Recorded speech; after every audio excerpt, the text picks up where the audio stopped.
There was a lot of interest in the last video where I compared two covered call ETFs to the S&P 500's performance so far in 2024, so I'm considering making this a monthly update.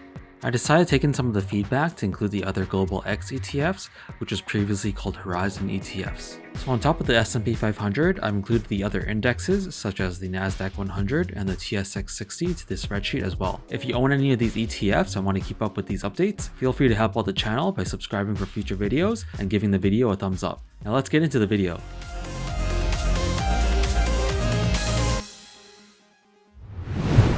So for this series, it's going to be focused only on enhanced covered call strategies, which means that all of these funds use a degree of leverage, which in the case of the ones we're comparing would be 25% leverage. But why leverage? Because the extra 25% boost helps mitigate some of the upside that can be capped with the covered call strategy and brings the performance closer to the underlying holdings. Keep in mind that the leverage works in our favor when the market goes up, but it also means that when the market goes down, we'll have increased downside as well. But because these ETFs we're looking at are all tracking broad-based indexes, they overall tend to trend upward over time.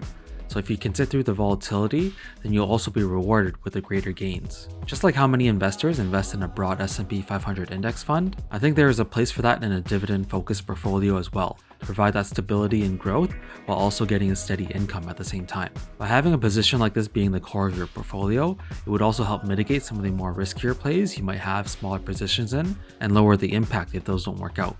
With that said, these are the indexes we'll be comparing to, and these will be the ETFs that will be used in the comparisons.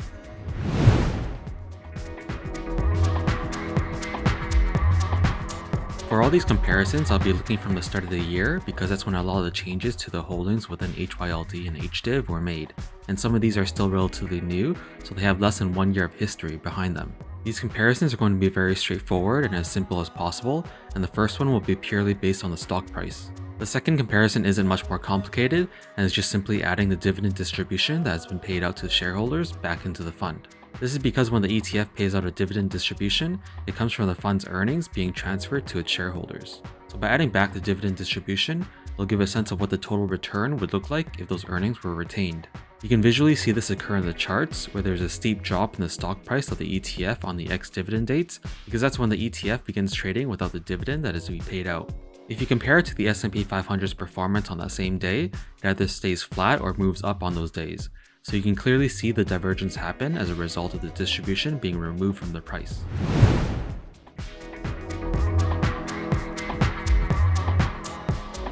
For this section, I've already went through the entire process step by step in the previous video, so if you want the full breakdown, then I go watch that video after this one. But here I'll quickly summarize how I put these charts together and some issues I had adding these additional ETFs to the spreadsheet. Essentially, all the data is pulled from investing.com and exported into an Excel spreadsheet where I then paste it into Google Sheets to do the calculations on the charts you saw earlier. One of the problems I had when trying to include QQCL and CNCL was that they weren't actually even available on the website. So I had to request them individually to be included, which was actually not a difficult process, and they were quick to make them available not too long after I submitted them. One of the problems that is out of my control though is for QQCL, where the historical data is a bit spotty and is missing large parts of data from the beginning of the year. So for the QQCL and NASDAQ comparison, I'll have to start from the earliest consistent streak of days, which looks to be starting around May 6th, meaning it'll be for just under 1 month of data when we look at the comparison later on in the video. Then lastly, for accuracy, I always verify the data with a different source by comparing the year-to-date values in the spreadsheet with the Google charts. These won't match exactly as there are some discrepancies in the values between some of the days, but overall they are usually fairly close. And that's essentially it. So let's now look at the charts and see how these ETFs have performed.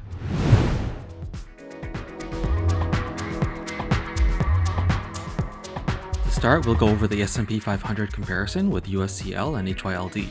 In the last video, I mentioned we were seeing a downtrend starting, and since then we've seen USCL dip back below the S&P 500. So we'll have to see in the coming months if it's able to catch up or get ahead again. As for HYLD, the gap looks to be staying relatively the same, so at the very least it's not growing further apart. For this update, I also captured this on the ex-dividend date as well, so it looks a bit worse than it should because of the dividends that were extracted from the NAV on the most recent day. If we now scroll down to where the distributions are added back into the fund for the total return, we see that both USCL and HYLD have still maintained their edge in performance. and this has been consistent for a few months now. The gap that USCL has had in April has narrowed a bit, while HYLD seems to be starting to create a little bit of distance. For everyone who bought this at the start of the year and also reinvested dividends, your returns on either of these holdings would be even greater as shown in these charts. For USCL with dividends reinvested, you would be up 12.52% compared to the S&P 500's 11.93%. And for HYLD with dividends reinvested, you would be up 12.07% compared to the S&P 500's 11.93%. So altogether, it seems that both USCL and HYLD have continued to outperform the S&P 500 so far this year still. Moving on now to the NASDAQ comparison with QQCL.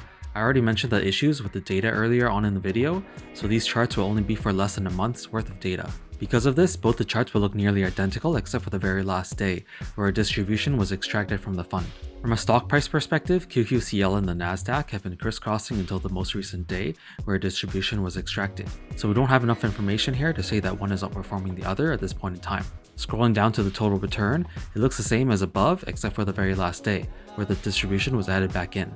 Again, there's not enough here, and we'll just have to wait and see to get a better idea for this one, unfortunately. However, if we were to look at it with the dividend reinvested and from the start of the year using a different tool, we can see that since the start of the year, QQCL has been fairly consistently above the NASDAQ index. With dividends reinvested, you would be up 14.6% compared to the NASDAQ's 12.1%. So while we can't determine the performance so far with our limited data in the spreadsheet, this chart does show a clear outperformance for QQCL. Finally, we have the TSX 60, where we'll compare with CNCL and HDIV. In this first comparison for just the stock price, we can see that CNCL was keeping up with the index in the first few months of the year, but it's starting to see some larger divergence and is almost back to its starting price from the start of the year. Then for HDIV, we see it correlated much closer to the index and has been crisscrossing throughout the year so far. If we now look at the total return, for CNCL, even though from a stock price perspective, it has diverged quite a bit from the index and is back to where it was at from the start of the year, we see a completely different story, where it has actually kept up and has been slightly beating the index for a majority, if not the entire year so far. And instead of being flat from the capital appreciation point of view shown above, from a total return perspective, it would actually be up 5% on the year. As for HDIV, at the beginning of the year it was underperforming slightly, but it could be due to Hamilton still making adjustments to their holdings. But since February, HDIV has been on a tear and has been clearly pulling away from the TSX in performance. Now when we look at this again with dividends reinvested, for CNCL you would be down slightly with a total return of 5.13% compared to the TSX's 6.69%. So why would that be? My guess is that because if the dividends were reinvested immediately when they were received, based on the stock price chart, you would have been increasing your average cost basis over the last few months. And because the stock price has come back down to where it was at the start of the year, those reinvestments have lost some of their value. This isn't something I'd worry about because over the long term the index will make new highs and this slight underperformance would be irrelevant. And to showcase an example, this was the exact same thing for HYLD earlier on in April, where the stock price dipped and caused those reinvestments to bring the total return below the S&P 500. But now with the stock price going back up, HYLD is ahead again in total return. Then for HDIV, with dividends reinvested, you would be up much more significantly at 9.62% compared to the TSX's 6.69%. So for performance here, we can see that HDIV is the clear winner so far and has outperformed its index the most out of all the ETFs we covered in this video. This isn't to say that CNCL is bad, but the returns would be more aligned with the index. And that isn't such a bad thing at all, because as the index goes up in value over time, so will CNCL.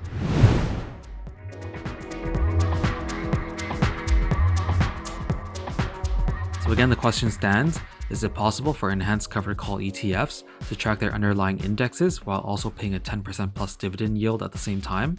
From the looks of these comparisons again this month, outperformance from a stock price perspective on a consistent basis might be a difficult task to do. But when investing in these passive income products, the primary goal isn't to look at the stock price to beat the index, it's to look at the total return, which includes the distributions paid out every month as well. So as long as the stock price is able to maintain a similar level of growth as the underlying index, then once you add the monthly distributions, you will essentially be outperforming and have the best of both worlds. And for those who are not needing the distributions to live off of, can let those dividends reinvest and compound over time for even greater returns. I'm personally invested in USCL and HYLD, and I'm currently at a 9.12% total return on USCL and a 25.46% total return for HYLD. These two are positions I'm currently growing actively to become larger portions of my portfolio, and I'm looking forward to seeing where they'll be in 5 years' time. And on that note, if you would like to have an idea of where your dividend income would be in 5 years' time, I built a free spreadsheet tool where you can have the answers to these questions below by creating projections based on your own time horizons. I've made a lot of changes to the overall design since I published it in the last video, but it still functions exactly the same way. Check out the video first to get a better sense of how to use the tool, and hopefully you'll find some use from it. If you appreciate this kind of content and want to support the channel, feel free to subscribe and give the video a thumbs up. If you want to take a look at the data and the charts on these comparisons for yourself, I'll leave a link in the description to the spreadsheet. Thanks for watching, and I'll see you in the next video.